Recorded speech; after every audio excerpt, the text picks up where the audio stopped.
तर हे बघा पोरांनो, आज सोल्युशन्स अँड कोलिगेटिव्ह प्रॉपर्टीजचा दुसरा lecture.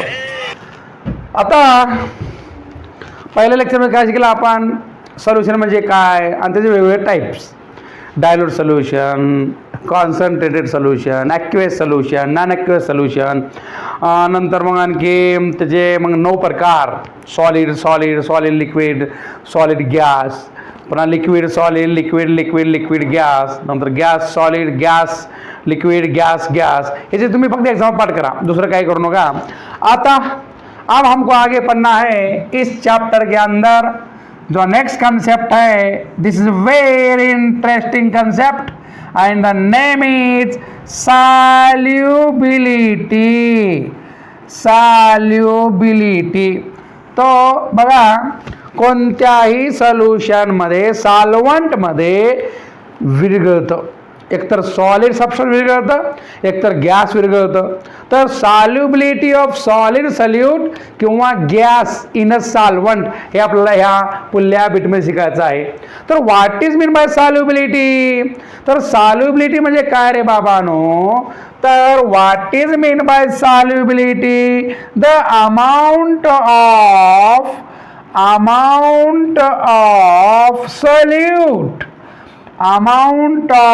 solute per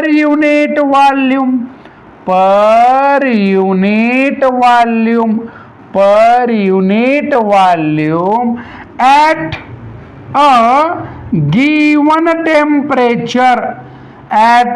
given temperature is called as solubility. It's called as the solubility. म्हणजे एखाद्या दिलेल्या व्हॉल्यूममध्ये म्हणजे लिक्विडमध्ये, सॉल्व्हंटमध्ये किती सल्यूट आहे, किती सल्यूट बसू शकते. It is at a given temperature is called as the solubility of solute in solvent. म्हणजे सॉल्युबिलिटी सोल्युशनमध्ये किती होते हे आपल्याला सांगायचं असतं. तर काय असतं मग? तर बघा बाळांनो, आता ह्याला कसं एक्सप्रेस करतो? Solubility expressed is expressed in mole per liter. ह्याला आपण असं पण लिहू शकतो, मोल पर लीटर. तो सॉल्युबिलिटी जो है बेटा, वो मेजरमेंट करने के लिए, गिनने के लिए हम उसको कैसा एक्सप्रेस करते हैं? Mole per litre is the solubility is expressed in mole per litre. तो ये हो गया. अब इसके अंदर क्या है आपको? फर्स्ट पार्ट सॉल्यूट म्हणजे काय? The amount of solute per unit volume at a given temperature is called as the solubility. आता आपल्या ह्याच्यामध्ये 2 टप्पे असतात. आता ह्याच्यामध्ये पहिला टप्पा जे आहे ना बाळा, तर the first part is that. तर पहिला पार्ट जे आहे, जो पहिला पार्ट आहे ना, सॉल्युबिलिटी ऑफ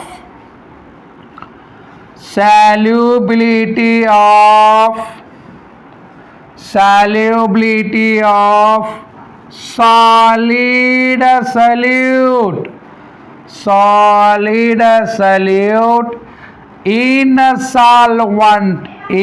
solvent किंवा इन अ लिक्विड. हे आपल्याला पहिलं शिकायचं आहे. हे हमको फर्स्ट पढ़ना है. तो सॉलिड मतलब तुम्हारा साल्ट है, your salt is dissolved in solvent. तो किस तरह से होता है ये? तो दिस is totally depend upon the 3 factors. The first factor is nature of solute and solvent. दिसू लागले का? Nature of solute and solvent. दुसरा आहे, second one is the effect of pressure. शिकूया आपण इथं. Effect of pressure. और उसके बाद हम पढ़ेंगे third number pay effect of temperature. Effect of temperature म्हणजे टेम्परेचरचं काय परिणाम होतं या सॉल्युबिलिटीवर। तो हे तीन factor totally everywhere is affected on the solubility of solid solute in the solvent. तर आता पहिलं काय बघा बाळांनो, the first one is nature of solute. कसं असतं nature of solute end solvent, क्योंकि सॉल्यूशन किससे बनता है बेटा, सॉल्यूशन बनता है सॉल्यूट और सॉल्वेंट से। सॉल्यूशन किससे बनता है, सॉल्यूट और सॉल्वेंट से बनता है। तो इसके अंदर नेचर, जो नेचर है ना बेटा, हमारे जो कंपाउंड्स है, सॉल्यूट कौन है, कंपाउंड्स है, सॉल्वेंट कौन है, कंपाउंड्स है। तो दीज आर द कंपाउंड्स। तो कंपाउंड कैसे होते हैं केमिस्ट्री में, देखो ध्यान दो बेटा, केमिस्ट्री में दो तरह कंपाउंड होते हैं, एक होता है पोलार, दूसरा होता है नॉन पोलार। एक है पोलार, वो पोलार नहीं है, हा? पोलार ठोकना ना क्रिकेट में, तो दूसरा पोलार। एक होता है नेचर पोलार सॉल्वेंट और दूसरा होता है नॉन पोलार। तो बेटा पोलार बोले तो क्या है बेटा, ध्यान दे दो ऊपर, आप दोनों भी होते हैं, ये पोलार दोनों भी होते हैं, दोनों भी नॉन पोलार होते हैं। और बाबा ये ऐसा कैसा होता सर, क्योंकि ऑर्गेनिक कंपाउंड में पोलार और नॉन पोलार, सॉल्यूट भी पोलार, सॉल्वेंट भी पोलार, सॉल्यूट भी नॉन पोलार, सॉल्वेंट भी नॉन पोलार। एक कैसन होता है, ध्यान दे बाबा, ध्यान दे। पोलार बोले तो सॉल्यूट पोलार म्हणजे NaCl, तेरा मीट है ना, इसमें प्लस इसमें माइनस, जिसमें प्लस माइनस चार्ज होते हैं उसको पोलार बोलते हैं। और यहाँ पे पोलार सॉल्वेंट की बात करेंगे तो वाटर H2O, ये प्लस माइनस, तो याला म्हणायचं पोलार, क्या बोलेंगे इसको, पोलार। दूसरा क्या है नॉन पोलार, तेरा जो बेंजीन है ना, सॉल्वेंट की बात करते हैं तो बेंजीन। कैसे है आप, अच्छे हैं, आ गए। CCl4 है, ईथर है और तुम्हारा क्लोरोफॉर्म है, ये जो है ना बाबा, इसमें फिर अल्कोहल ले लो, ये पोलार हो गए, ये हो गए नॉन पोलार हो गए सॉल्वेंट्स। तो बेटा तो हमारा क्या बोलता है nature, like dissolves in like, बोले तो लाइट डिजॉल्व्स लाइक, बोले तो जी ध्यान दो जरा ऊपर, लाइक डिजॉल्व्स लाइक बोल दो, polar solute polar solvent, polar solute polar solvent, non polar solute non polar solvent, like dissolves like, like dissolves like, polar solute dissolves polar solvent, non-polar solute dissolves in non-polar solvent। ये पहली बात है, देखो याद रखो, like dissolves in like, like dissolves in like. अब उसके बाद क्या है बेटा, अगर हम बात करते हैं तो polar solute, polar solute soluble in, बोल दो पोलार मतलब क्या होता है, ionic solids. These are the ionic solids, ionic solids dissolved in, soluble in, soluble in polar solvent। बाबा लक्ष्य दे, polar solute soluble in polar solvent म्हणजेच बाबा, बाळा लक्ष दे माय, तुझं NaCl soluble in water, NaCl soluble in water। दुसरं काय मग असे भरपूर एक्झाम्पल आहेत बघा, तुम्ही जाऊन तिकडं. Non polar solute. Non polar solute म्हणजे तुझा ऑर्गॅनिक कंपाऊंड. जे ऑर्गॅनिक कंपाऊंड असतात, ऑर्गॅनिक सॉलिड असतात, ते असतात non polar solute. Soluble in non polar solvent. who are these are who? Non polar solvent. Non polar solvent बोलतो एच. बहनजी, बहनजी. CCl4 carbon tetrachloride. इथर आणि क्लोरोफॉर्म. इथर आणि chloroform, these are the non polar solvents. आता example की बात करते हो बाबा जी, तो तुम्हारा कोलेस्ट्रॉल जो है बॉडी में, वो जो होता है ना cholesterol, is dissolve in benzene. Dissolve in the benzene. तो पीले बेंजीन कर. हो कोलेस्ट्रॉल फ्री. तसं करू नको बाबा, जाशील खरून बिना पत्त्याचं निघून जाशील वर. आणि मानला सर म्हणले म्हणते ना पेनोक, ते वेगळं आहे ते. तर कोलेस्ट्रॉल डिझॉल्ड इन किसमें होय? Cholesterol dissolved in benzene. Cholesterol dissolved in benzene.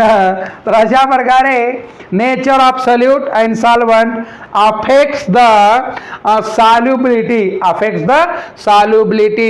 Of a solid solute. हे सॉलिड बरं का, लक्षात ठेवा आहे. This is a solid. तो पोलार और non polar, like dissolves in like. ठीक है, तो इस तरह से हम पढ़ेंगे. लिख लो, नोट कर लो, मैं तो नोट्स भेजूंगा ही. ठीक है, आगे देखो क्या होता है.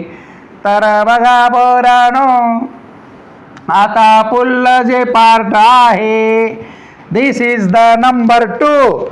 Number 2 is effect of pressure. बापरे, हे प्रेशर ना कुठेही लई कामाचं आहे आणि आपल्या केमिस्ट्रीमध्ये तर लईच. Effect of pressure. आणि ताण घेऊ नका रे कशाचे बी. लाईफ एवढी अवघड नाही आहे जेवढे तुम्ही प्रेशर घेताय. निवांत राहा, निवांत अभ्यास करा समजून. तर आता आपल्याला शिकू लागलोय solubility of solid solute in solvent. अरे काय हे सोल्युशन, काय हे सॉल्युबिलिटी.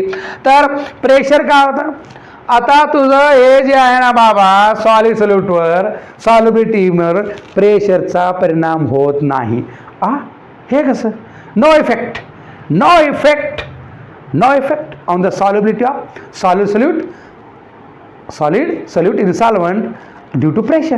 का बरं? Because solid solute are incompressible. म्हणजे तुझं सॉलिड जे आहे, सॉलिड दबते का? असं दबते का? दबत नाही. म्हणून इनकॉम्प्रेसेबल असतं. म्हणून प्रेशरचं सॉल्युबिलिटीवर काहीच परिणाम होत नाही. काय समजलं का नाही? तर there is no effect of pressure on the solubility of solid solute in a solvent. ठीक आहे, नो, लक्षात घ्या. जास्त नको. इथं बघा सॉलिड सल्यूट आहे, जास्त कन्फ्यूज होऊ नकोस. पुढे बी पार्ट येणार आहे, ते पुढे बघूत. तर मागायला इथं नो इफेक्ट. नो. का बरं नाही? कारण की सॉलिड दबत नाहीत. कसं दबत नाहीत? सॉलिड दबत नाहीत. आता महत्वाचा पार्ट आहे. वर बघे, इफेक्ट ऑफ टेम्परेचर. तर टेम्परेचर, मग इथं बसू नका, मग जाऊ तिकडं. पुढे बसली की वर बघावं लागतंय. टेम्परेचर. आता गरम केल्यावर तुम्ही जर सॉल्वंटला गरम केलं तर कसं होतंय? तर गरम केलं आणि त्याच्यामध्ये घातलं टन, तर टन होतंय. काय होतंय? टन. तर बघा पोरानो, generally solubility increases with increase in temperature. हे जनरल आहे. पण दिस इज नॉट ट्रू. का बरं? कारण की आपल्या केमिस्ट्रीमध्ये 2 प्रकारचे रिॲक्शन. एक आहे एंडोथर्मिक, हीट ऑब्झर्व एंडोथर्मिक. दुसरा आहे एक्झोथर्मिक, दुसरा आहे एक्झोथर्मिक हीट इव्हॉल्व. हे दोन रिॲक्शन असतात. आणि हे जे सॉल्युबिलिटी ऑफ आहे ना, solubility of solid solute in solvent is totally depend upon the, कशावर डिपेंड आहे बा, कशावर डिपेंड आहे, एन्थाल्पी ऑफ सोल्युशन. कशावर डिपेंड आहे बाय, एन्थाल्पी ऑफ सोल्युशन. लक्षात ठेवूया, एन्थाल्पी ऑफ सोल्युशनवर डिपेंड आहे. आता जर एन्थाल्पी ऑफ सोल्युशन इथं लिहितो पहिलं जरा, तर लक्षात ठेव, हे एन्थाल्पी ऑफ सोल्युशन तुला कळत नसलं तर बी लक्षात ठेव, कारण की पुढे येणार आहे थर्मोडायनामिक्समध्ये. तर तुझं जे टेम्परेचरवर सॉलिड सोल्यूटचं सॉल्युबिलिटी आहे ह्याच्यावर डिपेंड आहे. आणि दोन रिॲक्शनवर डिपेंड आहे, एंडोथर्मिक आणि एक्झोथर्मिक. बघ बघ बघ, लक्ष दे इकडं, लक्ष दे. तर when process is endothermic, when process is endothermic, ज्या रिॲक्शनमध्ये, ज्या प्रोसेसमध्ये हीट अब्झॉर्ब होते, काय होते, अब्झॉर्ब, तर त्याला म्हणायचं एंडोथर्मिक प्रोसेस. काय म्हणायचं, एंडोथर्मिक प्रोसेस. तर इथं काय होतं बा, तर डेल्टा जे सोल्युशन आहे तुझं, delta solution is positive, delta solution is positive.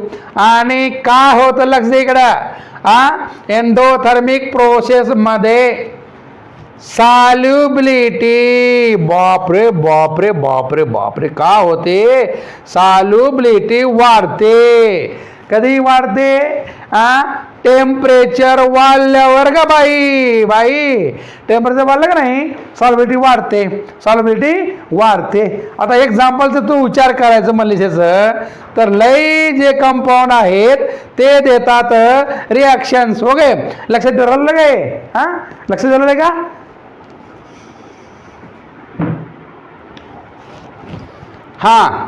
तर हे बघा बा, एंडोथर्मिक रिॲक्शन असली, प्रोसेस असली तर एन्थाल्पी ऑफ सोल्युशन पॉझिटिव्ह असते. आणि दिस इज अ ग्रेटर दॅन 0. लक्षात पण ठेवा, हे सोल्युशन जे आहे ग्रेटर दॅन 0 असते. आणि याची एक्झाम्पल आहेत, तर सॉल्युबिलिटी ऑफ द, कोणतं दाखवतं एंडोथर्मिक रिॲक्शन, तर हे sodium nitrate NaNO3, sodium nitrate, नाव लक्षात ठेवा माय, ओके, खात बसू नको. दुसरा AgNO3, सिल्वर नायट्रेट, नुसतं कच खायचं, अभ्यासाचं नाव बॉम्ब. तुझं एंडोथर्मिक रिॲक्शन नुसतं हीट भरायचं, सोडायचं काय नाही, ठीक आहे. तर सिल्वर नायट्रेट आहे. कसलं आहेस रे तू, पोटॅशियम क्लोराईड. कसलं म्हणजे पोटॅशियम क्लोराईड, तू टेन्शन नको, पोटॅशियम क्लोराईड. आणि अमोनियम क्लोराईड, हे जे आहे ना, दिस इज द एंडोथर्मिक प्रोसेस आहे. काय आहे, एंडोथर्मिक म्हणजे सॉल्युबिलिटी वाढते टेम्परेचर वाढल्यावर. एंडोमध्ये एंडो आले, एंडो. पुढे काय आहे, वेन द प्रोसेस इज, बोला बघ, हे लक्षात ठेव एक्झाम्पल.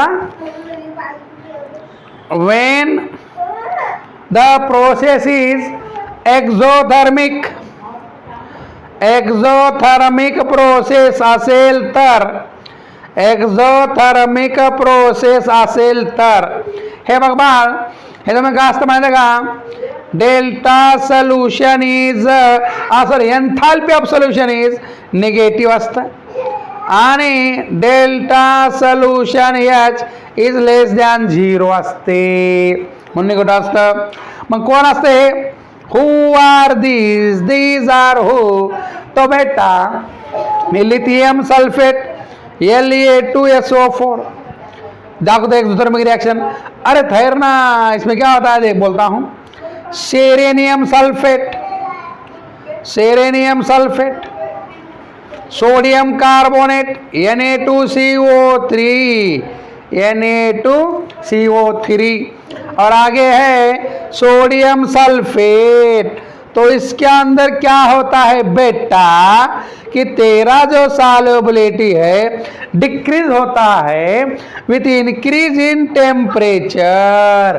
टेम्परेचर बढ़ेगा तो सॉल्युबिलिटी कम होगा, किसके अंदर, एक्सोथर्मिक प्रोसेस में, एक्सोथर्मिक प्रोसेस. तो बेटा हे जरा कन्फ्युजन नको करून घे इकडं. तर हे सल्यूट आहे, हे सॉल्व्हंट आहे, प्लस हीट आहे, आणि ह्यानं दिलं सोल्युशन, तर हे आहे एंडोथर्मिक रिॲक्शन. सल्यूट, सॉल्व्हंट आणि हीट. हीट गरम घेतलं, कसं घेतलं असं, तर याला म्हणायचं एंडोथर्मिक रिॲक्शन. आणि हे जर हीट कराल तर एक्झो, कसं एक्झो, बाहेर सोडणे. तर अशा प्रकारे सॉल्युबिलिटी कमी होते इनक्रीज इन टेम्परेचर. मॅम, तर हे गोष्टी आहेत. पण पण पण पण इथे तुम्हाला लक्ष ठेवावं लागेल, ध्यान रखना पडेगा की एंडोथर्मिसिटी और exothermicity is not decided the solubility, not decide the solubility. कैसन कैसन भैया, कैसन? अरे भैया थोड़ा एग्जाम्पल है यहाँ पे. कैसा? ये जो है ना थारा, ये अमोनियम जो नाइट्रेट है ना बाबा, ये है एंडो. एंडो है तो क्या होना चाहिए, क्या होना चाहिए? सॉल्युबिलिटी बनना चाहिए टेम्परेचर के साथ. ठीक है. और कैल्शियम क्लोराइड है कौन सा? एक्सो थर्मिक प्रोसेस कौन सी है? एक्सो है. तो एक्सो तो क्या होना पड़ता है? डिक्रीज होना पड़ता है टेम्परेचर बनने के बाद. लेकिन नहीं नहीं नहीं नहीं नहीं, अभी नहीं, थोड़ा करो इंतजार. तो इसमें क्या होता है बाबा कि सॉल्युबिलिटी वाढता है जब टेम्परेचर वाढता है. ओहो, ये एक्सेप्शनल केस आहे. कशी आहे ये? एक्सेप्शनल केस आहे रे बाबा, लक्षात ठेव ये. आणि असल्याच गोष्टी तुला विचारते परीक्षेमध्ये आणि तू जातोस कन्फ्यूज होऊन. कन्फ्यूज या तुला वाटलं होतं CaCl2 जो आहे म्हणजे सॉल्युबिलिटी काही मसाला व्हायला पाहिजे टेम्परेचर वाढल्यावर. हे तर वाढतं सर, एंडो आहे ना, एंडो आली, एंडो मध्ये आहे, एक्झो जा बाहेर, असं होतं. पण थोडंसं असं होतं. पण इथं लपडा आहे थोडंसं, इथं थोडंसं प्रॉब्लेम आहे. हे एक्सेप्शनल केस आहे, लक्षात ठेवून, लक्षात नाही ठेवलं असतं बघ. तर एंडो थर्मिक प्रोसेस होतं, CaCl2 जो होतं, तरी पण सॉल्युबिलिटी वाढते टेम्परेचर वाढल्यावर, सॉल्युबिलिटी वाढते टेम्परेचर वाढल्यावर. लक्षात ठेव, दोन कॅल्शियम क्लोराईड आणि अमोनियम नायट्रेट नावायचं. हे झालं सगळं इफेक्ट ऑफ टेम्परेचर. आता महाराष्ट्र बोर्डामध्ये एक ग्राफने दिलेला आहे, ते ग्राफ काढून वाच, कळतं तुला. ग्राफिकनं कोण कसं वाढतं, कोण कसं होतं, काय नाही वगैरे वगैरे. एक असली ग्राफ आहे पुस्तकामध्ये, ते तू बघ आणि अभ्यास कर. ठीक आहे. पेज नंबर 30वर आहे महाराष्ट्र बोर्डमध्ये 2024. नंतर पुन्हा पुढल्या पुस्तक बदल्यावर बोंबलेत बसतील मागे लागतील. तर अशा प्रकारे solubility of solid solute in solvent. तर हे पहिला पार्ट संपलेला आहे. ओके. तर आता दुसरा पार्ट घ्यायचा आहे लगेच, solubility of gas in solvent, in solvent. तर हे बाळांनो solubility of solid solute in solvent संपलेला आहे. आता आपल्याला पुढलं शिकायचं आहे number B. Number B is the solubility of gaseous solute in a solvent किंवा इन अ लिक्विड. तर याच्यामध्ये पण बघ बाळ की तुला आता गॅसेस कसं होतं सॉल्व्हंटमध्ये सॉल्युबिलिटी हे शिकायचं आहे आणि हे पाठ महत्त्वाचं आहे. आता कसं असतं बघा, आता याच्यामध्ये काय होतं बघ की इफेक्ट ऑफ टेम्परेचर काय होतं पहिलं बघूया. हे छोटाच बिट आहे, इफेक्ट ऑफ टेम्परेचर. तर हे बघ बाळा काय होतं माहिती आहे का की टेम्परेचर जर वाढलं तर सॉल्युबिलिटी ऑफ गॅस डिक्रीज होते, आहे का? उलट आहे का नाही? तर temperature increases solubility of gas decreases. का बरोबर असं क्यों होता है? क्योंकि देखो बेटा, जब गैस में, जब ये तुम्हारा वाटर है और वाटर के अंदर जब गॅसेस होता है ना, नीचेच तुम क्या लगायचं आहे, अंगार जाळ लावलेली आहे आणि हे तुमचं वाटर आहे, वाटर. आणि या वाटरमध्ये समजा तुमचं गॅसेस आहेत. कोण आहेत? गॅसेस आहेत. कोण आहेत? CH4 आहे, तुमचं CO2 आहे, वगैरे वगैरे गॅस आहेत, O2 आहे. क्या होता बेटा, तो ये कंटेनर क्लोज है, यहाँ से गैस निकले बाहर, क्योंकि हम यहाँ से गर्म कर रहे हैं, टेम्परेचर इंक्रीजेस, और गैस ऊपर जाने के बाद यहाँ से फिर बिकम लिक्विड. तो this process is called as the condensation. तो condensation process is exothermic reaction, और एक्सोथर्मिक रिएक्शन होती है तो टेम्परेचर वाढे तो सॉल्युबिलिटी कम होता है. तो ये है रीजन है बेटा. तो टेम्परेचर क्या होता है, इफेक्ट ऑफ टेम्परेचर में सॉल्युबिलिटी बढ़ती है, कम होती है टेम्परेचर बढ़ने के बाद. तो रीजन यही है. अब अगला जो पार्ट है, इफेक्ट ऑफ प्रेशर. आहा, यहाँ पे बहुत ही डेंजरस है भाऊ तुला सांगतो मी.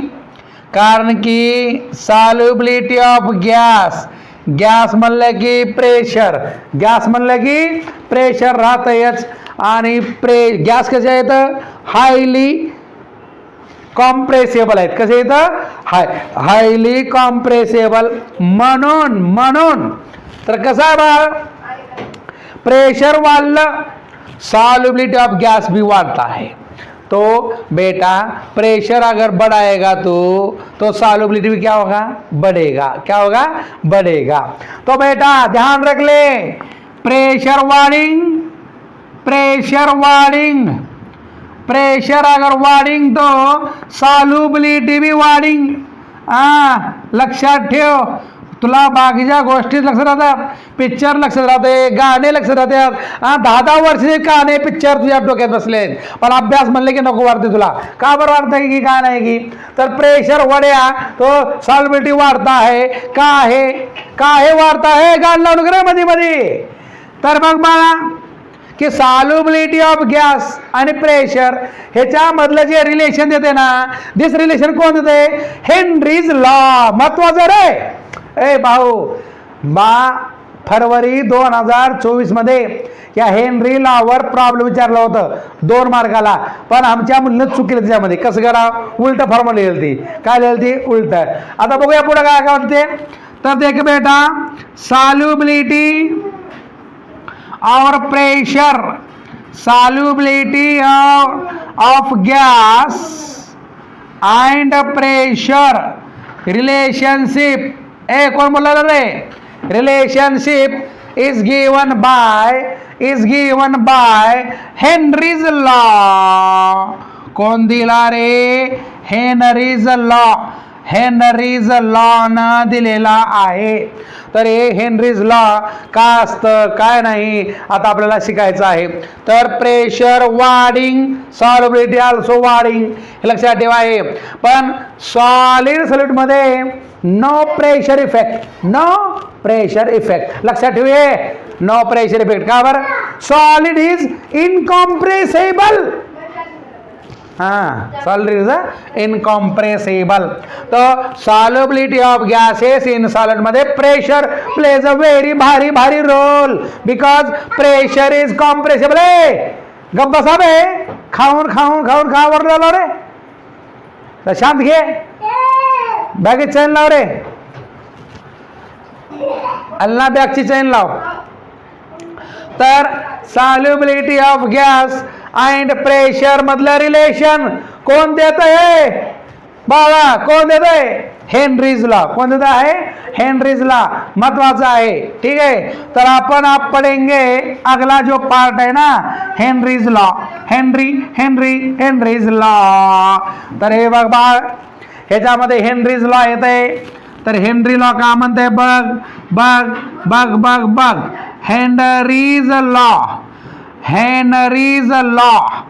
Henrys law. तर solubility of gas solute in a solvent in a liquid is given by the Henry's law. क्या बोलता है ये? झोप राहिले का? तर solubility of a gas in a solvent किंवा in a liquid is directly proportional to pressure on the surface of liquid or solution. तर हे बघ बाळ, हे तुझं भांड आहे आणि या भांड्यामध्ये लिक्विड हाय आणि या लिक्विड मध्ये गॅस हाय. कोण आहे? गॅस. आणि हे तुझं वॉटर आहे आणि ह्याच्यावर काय झालं? ह्याच्यामुळं काय झालं? Pressure is developed on the surface of liquid आणि ॲटमॉस्फेरिक प्रेशर असतंय, डेव्हलप झालं. तर याला काय म्हणताय? Henry's law. हे बघ बाळ, जाय बघा जा. तर solubility of gas in a water or in a liquid is directly proportional to the pressure on the surface of liquid or solution. Directly proportional to. आता ह्याला इक्वल करण्यासाठी कॉन्स्टंट घ्यावं लागतंय आणि ह्याला म्हणतात KH, हेनरीज कॉन्स्टंट. यस बरोबर आहे खप. लक्षात ठेव, खप. यस बरोबर आहे खप. तर अशा प्रकारे लक्षात ठेव, यस म्हणजे सॉल्युबिलिटी आणि बाळा वेअर कसला काय लक्षात ठेवा लागतंय. यस बरोबर solubility of gas in a liquid in mole per litre. P बरोबर आहे pressure on the surface of liquid in bar. Bar is the unit of pressure. काय? आणि KH बरोबर आहे constant, called as the Henry's law constant. आणि बाळा February 2024 मध्ये हे दिलं होतं प्रेशर. आमचा सॉल्बिलिटी कार म्हणलं होतं तरी बी आलं नाही. पोरातनं उलटे केले रे. काय केले माहिती आहे का? तर यस बरोबर नाही, तर यस बरोबर KH बाय P लिहिलं कोण? यस बरोबर P बाय कच लिहिले. तर नको, तर सपाटा सोडून जाते बघ. सर यस बरोबर खप. यस बरोबर खप खप खप खप खप. लक्षात ठेवायचं. यस बरोबर खप खप खप खप खप. तर अशा प्रकारे खैस म्हणजे कोण? Solubility of gas in a liquid mole per litre मध्ये असते. Pressure on the surface of liquid का solution it is in the bar. आणि हे म्हणजे KH म्हणजे Henry's constant, Henry's law constant. तर अशा प्रकारे हे झालेलं नाही. आता तुला ह्याच्यामध्ये हे झालं हेनरीज लॉ. आता हेनरीज लॉ कॉन्स्टंट म्हणजे काय शिकायचं आहे हे लक्षात ठेव. सूत्र काय आपलं? यस बरोबर आहे खप. आणि तू जर लक्ष नाही दिलास तर तुला मारतो चप चप चप. तर खप खप खप आणि चप चप चप. लक्षात ठेवूये. सपाटा. यस बरोबर आहे खप. यस म्हणलं की खप खरं आणायचं. तर अशा प्रकारे यस खप. तर हे बघ बाळा, तर लक्षात ठेवते. तो लक्षात ठेवायचं सांगलो मी. जास्त वाचपळपणा केलास ना तर तुला झप झप झप झप आणतो बघ. अभ्यास करायचं बघ. नुसतं तुला हलकट चाळीस तुला. हेनरीज लॉ कॉन्स्टंट म्हणजे काय? हेनरीज लॉ कॉन्स्टंट म्हणजे KH कच. KH is a Henrys law constant. तुला माहिती आहे, वी नो दॅट, हमका पता है. यस बरोबर यस म्हणलं की KHP. पण KH म्हणलं की याला P इकडे लागल यस बाय P. तर यस बाय P. सपोज समज इफ पी बरोबर आहे 1 बार बार बार बार बार बार ठेवून टाक. तर KH बरोबर यस. अरे बापरे बापरे बापरे बापरे, याचा अर्थ काय मग? तर Henrys law constant KH is defined as the solubility of a gas in a liquid when pressure on the surface of liquid is 1 bar.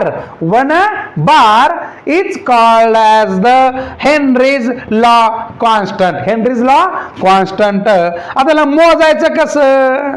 तर ह्याचं हेनरीज लॉ कॉन्स्टंट जे युनिट आहे ना बा, काय युनिट? मोल पर लिटर पर बार. लक्षात ठेवे. तर या हेनरीजवर प्रश्न विचारतात, कधी या युनिटवर विचारतं, कधी या फॉर्म्युलावर विचारतं प्रॉब्लेम, कधी स्टेटमेंट विचारतं. तर हे खूप महत्त्वाचा नियम आहे, लक्षात ठेव.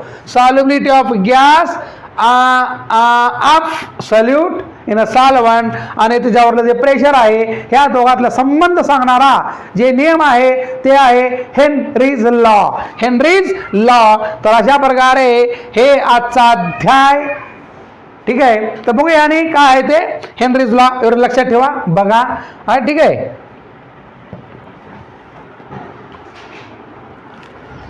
तर हे बघा बाळांनो, तर this is Henry's law.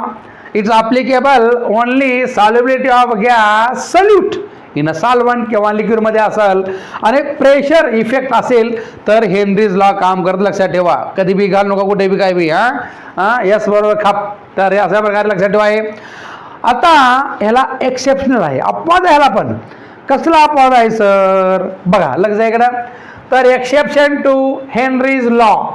Exception to the Henry's law. आप इसको क्या है बेटा? एक्सेप्शन आहे. लक्ष इकडं. एक्सेप्शन. एक्सेप्शन्स टू का of to. Exception to Henry's law. Exception to Henry's law. काय बघा बाळा की when the gases like ammonia and CO2. Ammonia and CO2 does not obey the Henry's law. का बरं? Why? Because when this react with water, it produces the ammonium hydroxide NH4OH. आणि जर तुम्हाला जर CO2 reacts with water produces the carbonic acid. म्हणजे हेनरीने सांगितलं होतं हे की बा गॅसेस सॉल्व्ह होतात पण त्याच्यापेक्षा कितीतरी पटीनं जास्त सॉल्युबल होतात वाटरमध्ये. म्हणून इथं हेनरीज लॉला हे एक्सेप्शन. लक्षात ठेवा. NH3CO2 गॅस कसा आहे की हेनरीज लॉला एक्सेप्शन काय आहेत? Because does not obey the Henry's law. Because due to this reactions NH3 and CO2 gas have higher solubilities than expected. तर म्हणल्याप्रमाणे तर म्हणून हे अपवाद आहे, एक्सेप्शनल आहे हेनरीज लॉला. ओके, लक्षात ठेवा आहे की ह्यानं जे म्हणलं होतं ह्याच्यापेक्षा जास्त. आता ह्याचे लिमिटेशन काय आहेत ह्या साहेबाचे? Limitations of Henry's law. म्हणजे लिमिटेशन्स काय काय आहेत? Limitations of Henry's law. तर लक्ष इकडे पाहनो.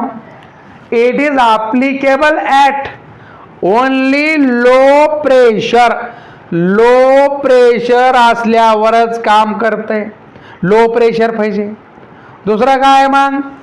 Valid if temperature is not too low. जास्त कमी टेम्परेचर राहू नये. म्हणजे valid if temperature is not too low, temperature कमी असता कामा नये. दिसलं का बोर्डावर ते क्लिअर. तर तिसरा,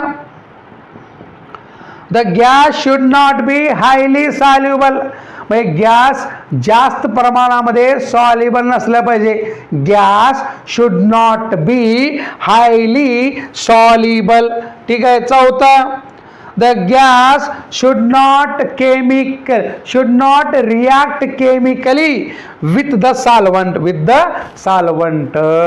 तर अशा प्रकारे बाळांनो हेचे ड्रॉबॅक आहेत, लिमिटेशन्स आहेत. तर अशा प्रकारे हे हेनरीज लॉचं आपलं चालू आहे. आता लास्ट आहे हेनरीज लॉ अँड मोल fraction. Henry's law in terms of mole fraction of solution. Elimination वगैरे लक्षात घेतवा, लिहून घ्या. तर ॲट लो प्रेशर अप्लिकेबल नाही. Valid if temperature is not too low. The gas should not be highly soluble. Highly soluble असलं नको आहे. And the gas should not react chemically with the solvent. Chemically react होता कामा नये. React होणं वेगळं आणि सॉल्युबल होणं वेगळं, दोन गोष्टी वेगळ्या आहेत बघा. सॉल्युबल होणं वेगळं आणि केमिकली रिॲक्ट होणं वेगळं. ह्या दोन गोष्टी टोटली वेगळ्या रे बाळांनो. पाण्यामध्ये साखर विरघळते, रिॲक्शन होत नाही, विरघळते, फक्त सॉल्युबल होते. लक्षात ठेवा. तर ह्या गोष्टी तुम्हाला लक्षात ठेवाव्या लागतात. आता last bit of this chapter is chapter नाही, हो हेनरीज लॉ. मानला सर कुठे चाललात?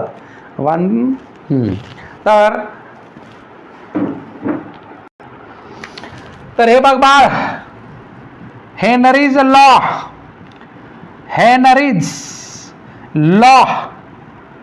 in terms of mole fraction,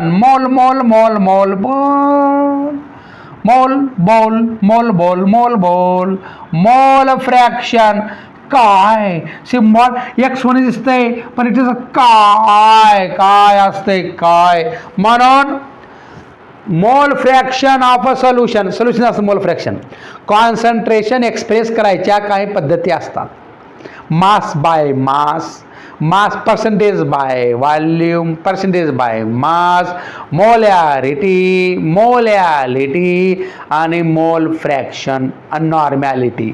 त्याच्यापैकी तुमच्या सोल्युशनचं जे मोल फ्रॅक्शन आहे, तर mole fraction is directly proportional to the pressure on the solution, on the surface of solution. आणि त्याला आपण म्हणतो पार्शियल प्रेशर. का म्हणतो त्याला आपण? Partial pressure. समजा एखाद्या सोल्युशनमध्ये लय गॅस आहेत, पण त्या इंडिव्हिज्युअल गॅस जे प्रेशर असते त्याला म्हणायचं पार्शियल प्रेशर. तर mole fraction of a solution directly proportional to the partial pressure of the solution. म्हणून mole fraction is equal to KH into P. KH into P. तर KH कोण आहे? Who is the KH? Henry's constant law. तर आपण जर graphical दाखवायचा विचार केला, इट इज अ प्रेशर आणि देर इज अ मोल fraction. This graph is straight line passing through the origin. आणि हे जे स्लोप आहे, दिस स्लोप गिव्स द KH, म्हणजे हेनरीज कॉन्स्टंट देते. लक्षात ठेवायचं आहे हे बारक्या गोष्टी. तर अशा प्रकारे solubility of gases in gases solute in solvent इथं संपतोय. याच्यावरले आता प्रॉब्लेम आपल्याला घ्यायचे आहेत नेक्स्ट लेक्चरमध्ये.